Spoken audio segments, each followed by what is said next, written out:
and welcome to Talk Farm to Me. I am always glad you're here and so impressed with how you've been spreading the word about Talk Farm to Me and the amazing farmers who have been joining us here. Thank you.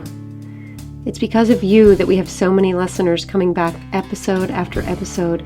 It makes me super happy, and the farmers have so much to share once you get them off the farm for a minute. Today's episode is no exception. Rick Clark has encyclopedic knowledge of soil and plants. He's a corn and soybean farmer and a cover crops expert. Let me just say this. We are going to get in the weeds with Rick. And I promise you are going to come out the other side of the cornfield with some seriously deep knowledge about how we grow corn and beans and how we as a country could do it better. Rick's experience in Indiana on a mere 7,000 acres is so rich, and his work has been transformative. From major chemical inputs to non-GMO, regenerative, and organic, we're going to unpack all of those buzzwords so you will really have a good handle on what they actually mean. You will be ready to impress your friends, win an argument, and to make some pretty powerful decisions about what you buy and eat or don't. So, get ready. Let's dive in with Rick Clark. I will be your guide. I think you're going to need me for this one. Fasten your seatbelt. Corn and soybeans have never been so inspiring. I know you're a fifth generation farmer and your family's been on your farm since 1870s, yeah. Yeah, for a long time. I'm curious what you know about the farm way back when and kind of how it started, what it was like. I've talked to Dad about this a lot because Dad's the last one I've got to talk to about this. When I talk to Dad, and then you think back of what we're doing here, we're not doing anything new. What we're trying to do is remember everything we've forgotten. That's basically what we're trying to do here. So let me point this out. Let me lay this out a little better. When you think back to the way my ancestors used to farm, they took the farm and first of all, they built fence and they divided everything off into either 40 or 80 acre fields so they could graze their animals on the ground. Then what they did was they put their farm in a 4-crop rotation. It was a cereal grain, typically wheat, and then it would be corn, then soybeans, and then clover. And then the clover was mowed, baled, and put up in the summertime for the feed for the horses. And then in the fall, they would moldboard plow, which we don't do that now, but they would then moldboard plow the clover under, and that was the fuel then for the corn for next year. The moldboard plow was invented by John Deere in 1837. It is an implement that cuts the soil, lifts it up with a curved plate, and turns it at least partly upside down as the machine passes across the field. This past year, on July 8th, 2022, after 185 years, John Deere discontinued it mainly because tillage practices have changed. And they just rotated that across the farm. And then you think about what the Indians would do. They would drop 3 seeds in a mound and drop a fish in with it, and that was how they raised their crops. There was no monoculture here. So we're trying to do everything we can to maximize what Mother Nature has wanted us to do all these years with diversity and commingling. So that's kind of a quick background on the history. And my ancestors homesteaded in the 1870s. So we've been here a long time. And I'm very proud of where we've taken the farm today. And I think my ancestors would be proud also. I believe they would. So tell me a little bit about the gap between your ancestors and where you are now, because you're bringing that back. What happened in the middle? We were some of the best tillers in the community. I mean, we kind of had these rules that if you did fall tillage in the fall and you could still see the corn stalk material, you didn't do it right. You have to go out and do it again. And so you did it again until there was nothing showing but except this nice, beautiful black dirt that always seemed to move around, in the winter through either wind or water erosion, which we never really thought about.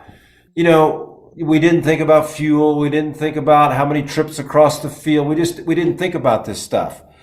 And one day, several years ago, we were doing the same thing we'd always done. We'd multiple tilled in the fall. We let it go in the fall. It would freeze in the winter. And then you come out of winter into spring. You're just itching to go. I mean, you're just dying to get in the field, you know. You got to get in the field, you know. And we're probably out a day or two or maybe a week or two too early. And we go out and we scratch the surface about an inch and a half, 2 inches deep, just trying to open it up and air it out and let Mother Nature's beautiful sun and try to warm this ground up and get it fit to be on. Okay. So we did this, then you wait 3 or 4 hours and you do it again. And then you let it sit and you come back tomorrow and you plant corn. And it'll be the best planting you've ever planted in your life. Okay. So there's nothing out here bigger than a marble. All right. We've got the fields worked and the pulverized. And we do this normal thing one spring. And that night, we get a 1-inch rain. I had no idea the rain was coming. Just 1-inch spring rain, you know how they just pop up out of nowhere. And all I can think about driving to the field that day is, man, I hope we can get in the field. I hope we can get in and plant this afternoon. I hope it'll dry out to where we can get in and plant. Well, I get to the field and the soil has washed from the field into the ditch and actually out onto the road. And this is a field that is 1% slope. I mean, you can barely tell that it's not flat. That's what 1% is. That's how little of a change it is. And I'm thinking to myself, whoa, this is where it all started for me right here. It hit me just head on, right in the middle of the forehead. We have to make a change. So that's kind of the event that got my conservation stewardship, head in place, and when we got to start thinking about what's really going on here. You're in charge of the farm at that point, and your dad's still around? Yeah. And so what kind of conversations did you guys have about that? Yeah, Dad is one of those guys that I wish every farm kid could have, because Dad did not really teach me how to farm. He taught me how to think. And that's a huge difference, because when you step into this regenerative world that we're in, and we're in organic now, and we're doing all these things, we've taken almost all the inputs away, we've eliminated tillage, all these things, it's exactly the opposite of the way I was taught at Purdue University and the way Dad taught me how he farmed. But what made it so much better was not only did he teach me his way of farming, but he taught me how to think, which may seem silly, but when you are looking at a situation it's never been brought to your attention before, you can think your way through the mechanisms on how to solve this problem. That's what he taught me how to do. And that's what's so important. And what I like to relate this to is in 2022, just last year, I know this is going to sound crazy, I went through 38 plans. And you're going to say, this guy's a moron. This guy does not know what he's doing if it takes 38 plans to get through a season.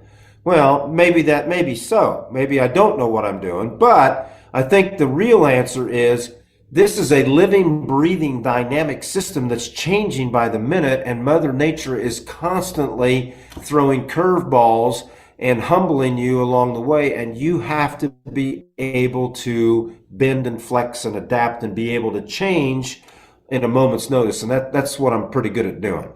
So tell me a little bit about those plans. Like, what kind of plans do you put in place, and how did they change?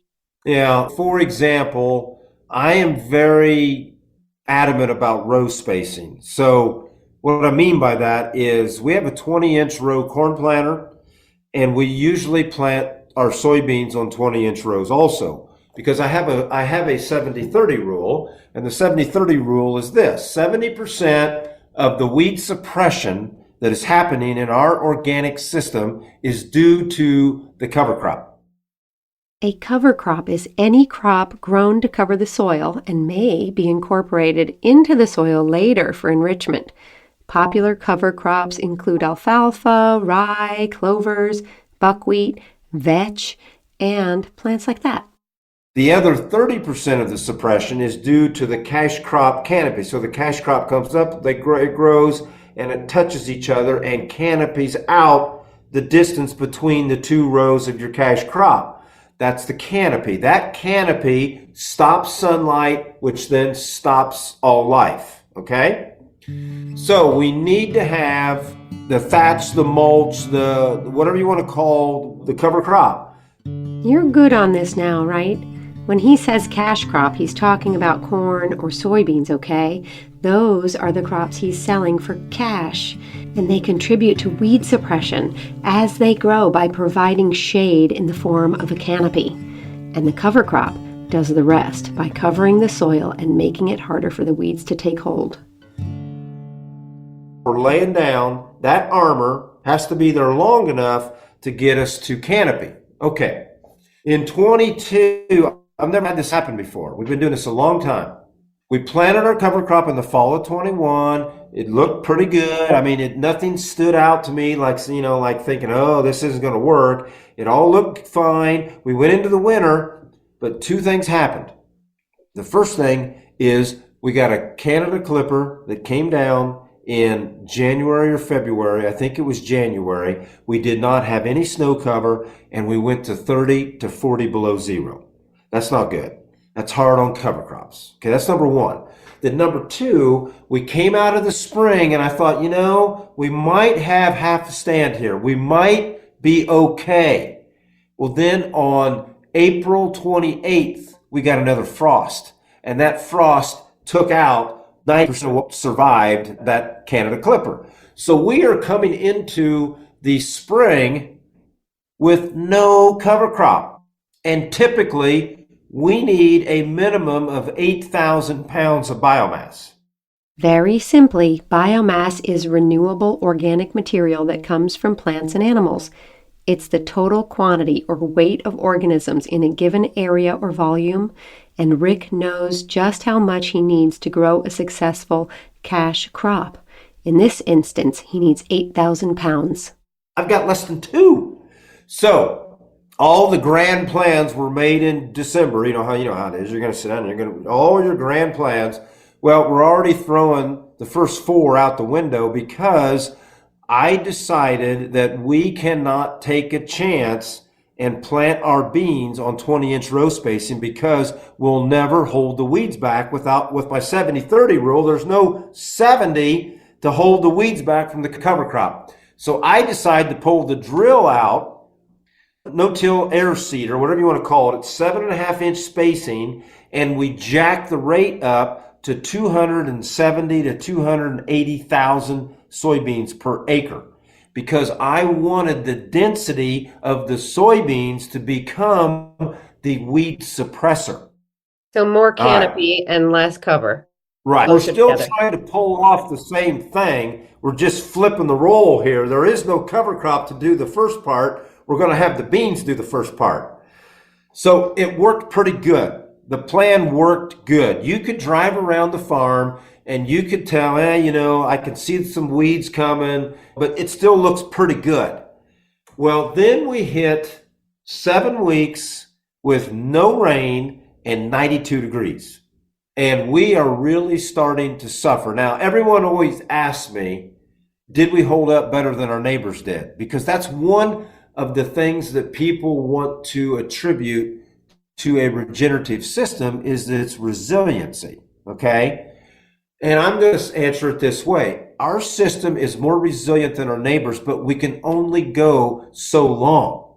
7 weeks with no rain and 92 degrees in the Midwest does not bode well for your cash crop expectancy here. So we had everything, and this probably helped. Everything went on hold. And what I mean by that is the beans have an ability to just hang out and just survive. Well, the weeds don't like this hot weather either, so nothing was really growing. So we were holding our own here. Okay, then we fell out of that mini drought or whatever you call that, a micro drought or something like that. And we started getting some timely rains. Well, here comes the foxtail now, because foxtail is a late season weed. Foxtail is a highly invasive weed with a fuzzy top. It actually looks like a fox's tail. So now the beans have been damaged by all this heat. They've shrunk back. They haven't grown to what they normally should grow like, even though we're on 7.5-inch spacing. And here comes the sunlight through the canopy, and here comes the rain, and here comes the foxtail. And so we finished the year up with a pretty bad foxtail explosion. So that was kind of a long-winded story to tell you why I changed my plans. But through that time period, we probably changed the plan 5 times on just the bean crop, not including, the corn or the wheat or the alfalfa or whatever else was going on. It's just a constant changing dynamic. And if you think that it's not, you're going to get fooled and you'll get buried, because Mother Nature will humble you whenever she possibly can. She's done it to me so many times. I'm curious now just to talk about cover crops a little bit. Back in your ancestors' day, you had the clover that was sitting there adding nitrogen to the soil that was fed to the horses and then tilled in. Help us all understand cover crops better and what role they're playing on your farm. And a little bit of weed suppression you've already talked about. This is the way I look at cover crops.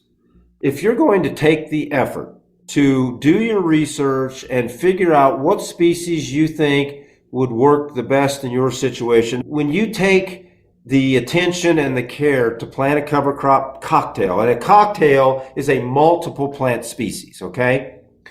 When you put together these multiple plant species, and Dana, these could cost upwards of $50 an acre. So the last thing I want to do is go out and terminate these cover crops on the first warm day of spring, which is what most people want to do, because they say we can't let the cover crop get too big, we can't let it get out of control, what are we going to do with it, blah, blah, blah. Well, I beg to differ. I want to go the other way. I want to take the cover crops to maturity. Okay? For example, cereal rye is a tremendous sequester of nutrients. If you look at a cereal rye at the 12-inch growth stage, so what you do is you measure a 2-foot by 2-foot square out in the middle of your field, and you clip everything off in this 2-foot square at the ground level. Ship it to your lab, ask them for a feed analysis, and they send you back the data. And now the reason why you're doing a 2-foot by 2-foot square is because you can calculate what percent of an acre that is. Then you can turn these numbers into pounds per acre, okay? At 12-inch rye on our farm, we are pulling in somewhere around 84 pounds of nitrogen in this 12-inch material. 84 pounds. And if we take the rye up to upwards of 40-inch tall rye, you're pulling in almost 140 pounds of nitrogen in this plant. Nitrogen is essential for all living creatures. In plants, nitrogen is the nutrient required in the largest amounts. It is a major component of chlorophyll, which plants use to make energy from sunlight, water, and carbon dioxide. Remember photosynthesis? Yeah. It is also a major component for building proteins.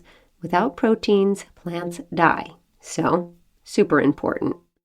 So you see, what it's doing is it's going out, it's sequestering the organic carbon that's in the soil profile. Now, if you are a tiller of the soil and you are a high fertility user and a high chemistry user, you have no organic carbon. Or I shouldn't say none, but you have very little organic carbon. Organic carbon in soil is essential. When you increase soil organic carbon inputs, you increase crop yield. Higher soil organic carbon gives the soil greater physical stability and improves the level of oxygen in the soil. All of that leads to better water drainage and reduces the risk of erosion and nutrient leaching. And then you come to our farm where we've taken tillage away now for 15 years. We've taken chemistry away for 9 years. And you look at ours, we don't have hardly any inorganic nitrogen. It's all organic. This is good for many reasons. One, it's stable. That type of nitrogen will not be flushed out of your soil profile. You're only going to pull this off when you let the cover crops grow to their maturity. And that's what we do here. And if you want to mechanically terminate, so I don't know if you're familiar with a roller crimper, but a roller crimper is what we use to roll down cereal rye, certain legumes like certain clovers, hairy vetch, which is a legume, and a few other species. Have you ever seen a roller crimper? It sounds like a hairstyling device. It is, however, an attachment for the front of a tractor, a long drum that's 30 inches in diameter with thick 3-inch blades and a wide chevron pattern that knock down the cover crop and crimp its stalks at 8-inch intervals. It's heavy and can be made even heavier by filling the drum with water, if you need it. And we can actually terminate those species with a roller crimper at the right time of their growing in season. And typically that is when you reach maturity. So that's why we take everything to maturity.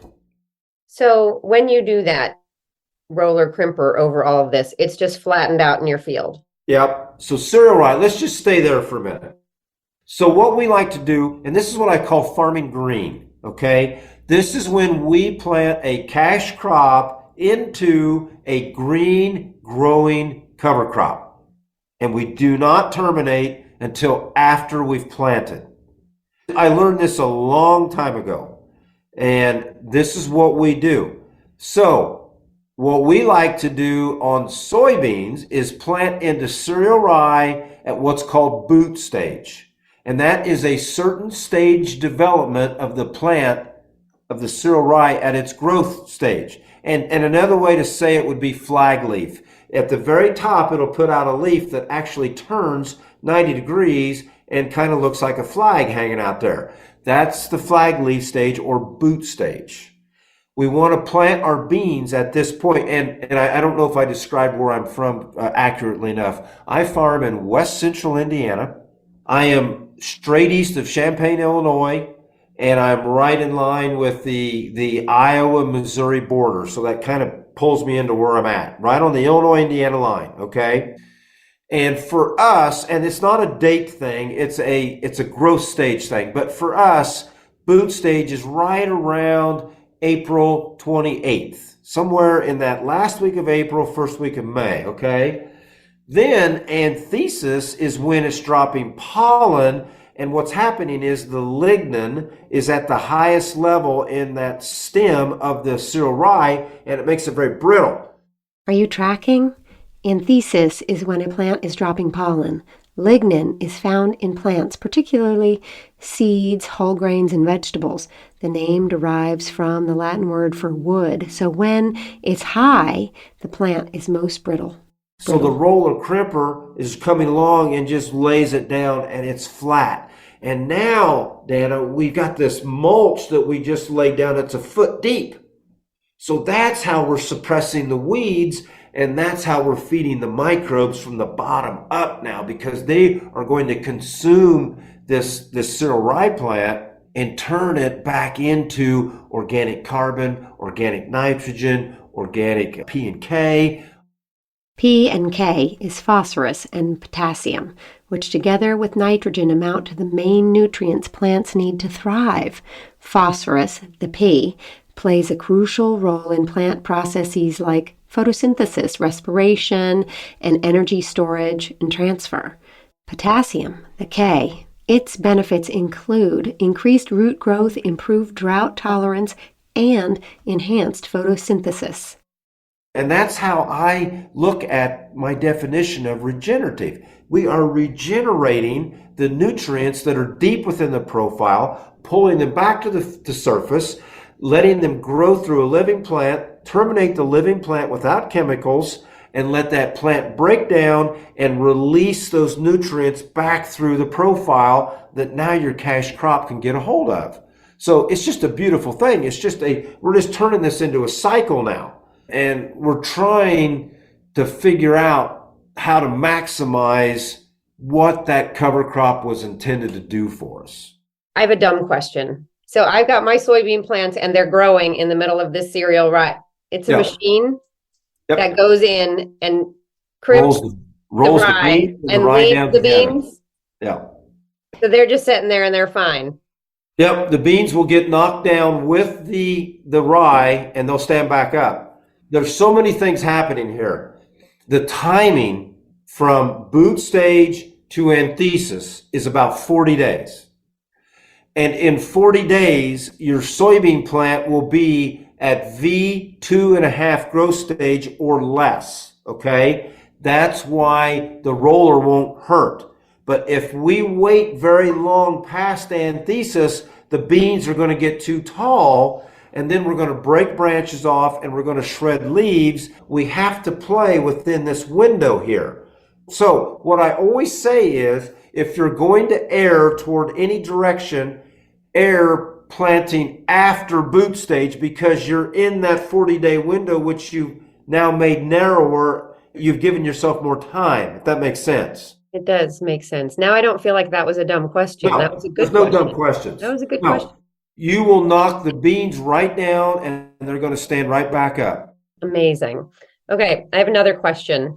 All right, Yes. so you're putting down all of these nutrients with this rye right there next to your soybeans. Now, if you're not doing that, meaning you're using chemicals instead, tell me how that process works. What are you putting into the soil? Yeah, so let's go back to before I was organic, okay? So we soil test.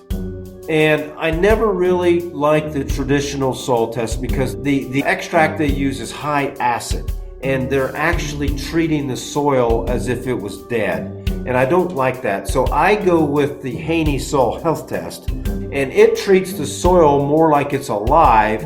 And it is giving you the amount of nutrients that are actually available due to the potential of mineralization, which the traditional tests do not account for. The traditional tests are only doing the calculation of removal of your crop that you're raising. So, you know, you got 200 bushel corn and it's times this divided by this, and it equals 42 pounds of phosphorus was removed from that corn, whatever the number is. Okay, then that's how they make their calculation to come back and give you the recommendation for what you need to maintain your soil profile of whatever's in it. Was that hard to follow? It's a lot of numbers and giving and taking, right? So let's just imagine your soil has 0 nutrients. Somehow you grow corn, and when you harvest it, it measures 42 pounds of phosphorus. So that's the test, and the prescription for your soil is that it needs 42 pounds of phosphorus added back in. But what if your soil is not at 0 to begin with? What Rick is saying is that the test does not take into account the nutrients in your soil to begin with. I just wanted to give you a minute to let that soak in. It's technical, but I think it's worth knowing. Discuss this over cocktails at your next gathering, okay? Okay. Now, when we started realizing the power that these cover crops had, I decided, you know what? I am going to start eliminating these inputs. So what I did with my agronomist, I said, I want you to give us the total farm worksheet that you would recommend that we do on every field. I'm going to pick one field and we're going to cut your recommendation in half. Okay? And I want to see what happens if we cut what we're supposed to apply by half and let the cover crops take care of the rest, because of what I just explained to you about the power of cereal rye. The sequestration power is unreal. So we then did this first field, took half away, raised the crop, soil tested again, everything stayed the same. Did it again. Second year, took the half away again, took soil tests, no change. I said, we're done. I'm done putting down P or K fertilizer. I'm not doing it anymore, but we're going to do this 2 or 3 more times. So we took that field into year 3 and I took everything away. I brought 500 acres in and started on year 1, cut in half, Did the 500 acres year 2 cut in half, no change. The whole farm now is coming in and we're taking everything away. And that's what we've done. Now, here's what I will say though. Dana, we are a data junkie farm. We collect data like you cannot believe because you can't make decisions, good decisions, unless you've got good data to help you make those decisions. I mean, so we collect data and we've got charts that show stability. And this is huge. So when you look at, say, 2010, and we started our journey before 2010, okay? But this is where the chart starts. When you look at a corn stability chart for our farm, and I don't know of anybody else that's ever done a stability chart like this. When you look at standard deviation and you're combining through the field, you're seeing swings of 40 bushel driving through the field. That's not very stable. But over time, as we were implementing our regenerative practices and we were 100% no-till, 100% cover crop, and we were now heading toward 70% reduction of inputs, we became almost a flat line, meaning we could pull into a field and drive through the field on a pass and shell corn and have 2 bushel of variance driving through the field. That is stability. And that also is what got me really thinking, again, the power of the two together, no-till and cover crop, because we've got a lot of farmers that are no-tillers and we've got a lot of farmers that are cover croppers. But there's not a lot that are both no-till and cover crop because they're doing one or the other, or they're doing a combination of the two. Maybe some folks plant cover crops and then green manure with tillage to turn that cover crop down, and that's called green manuring, but you have to use tillage to do that. So we don't do that either. Are you hearing the delineations here?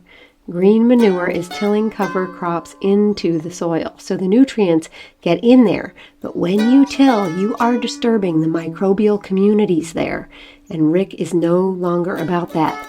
There are all kinds of levels of engagement in this game. You have different variations of what regenerative looks like. And that's a wee bit of a problem for the future, I think. Well, I think regenerative is certainly something that's been, that now that word that you didn't have when you started, looking at your farm, that word is being used and used and used. And I think it's been diluted to the point where when I talk to different farmers, like, tell me, you say you're sustainable. Tell me what that means. You say you're regenerative. Tell me what that means, because defining it is so important. And I really appreciate your data. It's certainly one of my big questions is like, okay, well, how do you measure this stuff? How do you know you're regenerating the soil? Yeah. I get to talk to a lot of people that make decisions, and I speak to a lot of people, and I'm going to tell you, I am fearful that regenerative is getting greenwashed out, and if we don't really make some serious headway with either a definition or a program, it's going to be moved on to the next fancy schmancy word. I mean, I never really liked sustainable because you could look at any operation and say they're sustainable because they're profitable, they're making money, and they're here and they're doing it again next year. I mean, you could say that about anybody. You could say that about companies that pour pollutants into the rivers. I mean, they're sustainable. But now regenerative is a little better because it's at least getting down to defining something. And I understand that we don't want to make a definition that creates a box that we can only live in, and then next week we think of something else, but it's not part of the original. I get that. I do. But we have to come up with something, because how do we know what goal we're all heading toward if we don't know what the goal is? What do you suggest as a definition? Whose definition would it be? Is it our government? Is it you? Who is it? I think there's too much impetus put on the farmer, okay? Why does the farmer have to do all this? Why can't we get the packagers and the shippers and all of the people? You've got the farmer over here and you got the consumer over here. Let's get everybody in the middle involved, get some skin in the game, and let's create a situation that produces a product that is healthier for humans to consume and I don't know if regenerative is the right word, but we need to figure out how to get higher nutrient dense food to help break this massive medical problem we have. I mean, the amount of diabetes and autism and all of these autoimmune diseases, that's off the chart. But when you stop and look at how we eat, it's terrible. Rick is a type 2 diabetic, and he knows how he got that way. He sees illnesses in his community and in his own family, and he knows that good health is as much about his own inputs as it is about the inputs that he talks about for his beans and his corn. I've eaten candy bars, I've drank pop, I've done all of these things I'm not supposed to do. And like with his crops, he's turned his own health around by applying better inputs. But he worries about everyone else, what they are consuming, and the farming system that produces it. He knows that doing better on the field is critical, and while he can't farm everyone's land or tell them how to do it, he has ideas. I've got an idea on how I would do it. Let me give you my idea. Of course, please. All right, here's what I would do. Let's first just look at the United States, okay? I would turn the U.S. into 9 regions because the soil in Iowa is different than the soil is in New Mexico, and you cannot treat it the same way. So let's create, I think you could do this in 9 regions. And within that region, you have one elected mentor that's in charge of that region. That mentor then is surrounded by a group of his or her choosing to come up with the rules for regenerative farming in that region. I mean, the last thing Rick Clark should do is go to Mississippi and tell the people how to raise rice in Mississippi. I don't know how to raise rice. So why would I go down there and tell them how to do it? So that's a region. That's the Delta. That's a region of its own. That's one of my 9 regions. You then get these mentors surrounded by 6 or 7 or 8 people that create the rules of regenerative farming for that region. Then you have a body that oversees each of these mentors. I think that's all the more difficult this needs to be. Let me ask this. We were talking for a second there about between you, the farmer, and me, the consumer.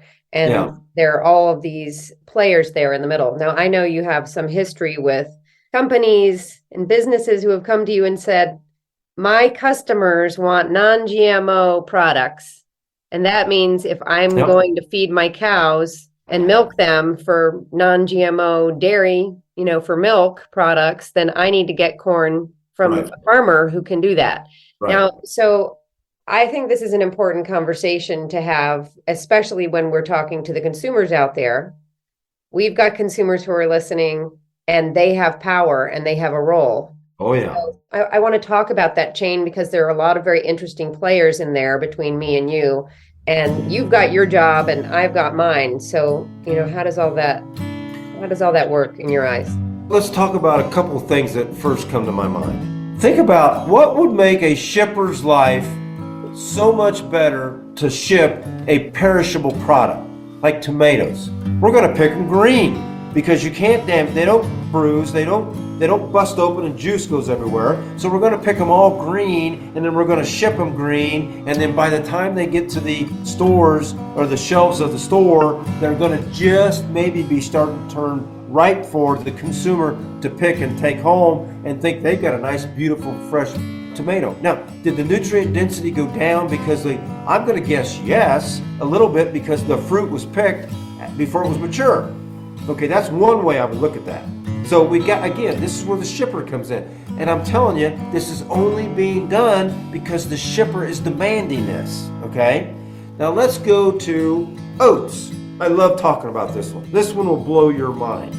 I am getting ready to talk somewhere in Iowa, I think, and there's this wonderful professor, and he is talking about the amount of glyphosate that is in food that we eat. Glyphosate. You probably know it better as Roundup. It's a weed killer. It has been linked to cancer in numerous research studies and is the defendant in multiple lawsuits. Glyphosate is a bad word. You should know it. Tuck it away. Okay? What do you think number one on his list was? It was oats. And I'm sitting back here, and I'm a farmer, and I know these things, and I'm thinking, oats. Now, why in the world would oats be number one? Oats are not genetically modified. Do you know, Dana, do you know how many things in the world are genetically modified? You know? Not many. 10. Yeah. That's it. Like soybeans, right? Yep, soybeans, corn, sugar beets, I forget, canola maybe. But anyway, I forget, there's 10 of them. Here's the GMO list. Soybeans, corn, both field and sweet corn, canola, cotton, alfalfa, sugar beets, summer squash, papaya, apples, and potatoes. And we freak out, like, right? Like every single label, non-GMO, GMO, Yeah. non-GMO, Yeah. on 10 items. That's good marketing. So like go to the farmer's market and you buy that box of blueberries that says non-GMO on it. Well, folks, all blueberries are non-GMO. There are no GMO blueberries. That's just good marketing. So number one on his list is oats. I'm thinking, how? Oats are not genetically modified, so you would have no reason to spray Roundup on oats, right? So I got to raise my hand. In the middle of his presentation, I say, Bob, I'm sorry, but you've lost me here. You have to tell me why are oats number one on your list of food with glyphosate in it? And he said, Rick, it's real simple. It's all about the timing of the combines to be there to harvest the oats. See, this is not about the farmer. So the farmer has done his part. They have raised the crop. They've done everything they're supposed to do. And so now it is told to them in their contract that they have to spray to desiccate. This is the term, desiccate. So they are prematurely terminating the oats. So guess what? The combine's going to be here next Tuesday, and those oats have to be mature because he's coming to harvest. That's what's going in little Billy and little Sue's oatmeal. That's insane. And this has nothing to do with the farmer and what the farmer wants to do. This is all about the people in the middle making it easier to get that product to the processing plant. That's what that's all about. So just to clarify, right? When I'm spraying my oats crop with glyphosate, it dries the plant. It kills the plant immediately, and then it can be harvested. Yep.